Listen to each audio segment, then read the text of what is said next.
সম্ভবত তারেক রহমান সাহেব বলেছেন যে আপনারা প্রতীক দেখে ভোট দিবেন।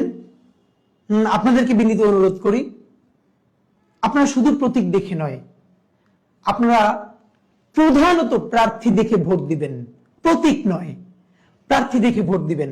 আপনার এলাকায় কারা নির্বাচন করছেন আপনি সবার প্রোফাইল নিয়ে একটু ঘাটুন। বিএনপির কে, জামাতের কে, এনসিপির কে, স্বতন্ত্রকে, সবার উপর একটু আধা ঘন্টা সময় দিন।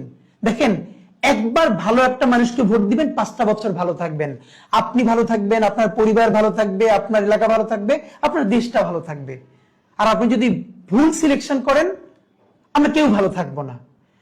আমরা যদি সবাই বেছে বেছে যোগ্য লোকটাকে, যোগ্য প্রার্থীকে ভোট দেই, সে বিএনপির হোক, জামাতের হোক, এনসিপির হোক এবং স্বতন্ত্র হোক, যে দল থেকেই হোক, তাহলে যোগ্য মানুষগুলো যদি গিয়ে সংসদে দাঁড়ায়, আপনি ভাবেন তো আমাদের সংসদটা হয়ে উঠবে যোগ্য মানুষদের একটা কারখানা।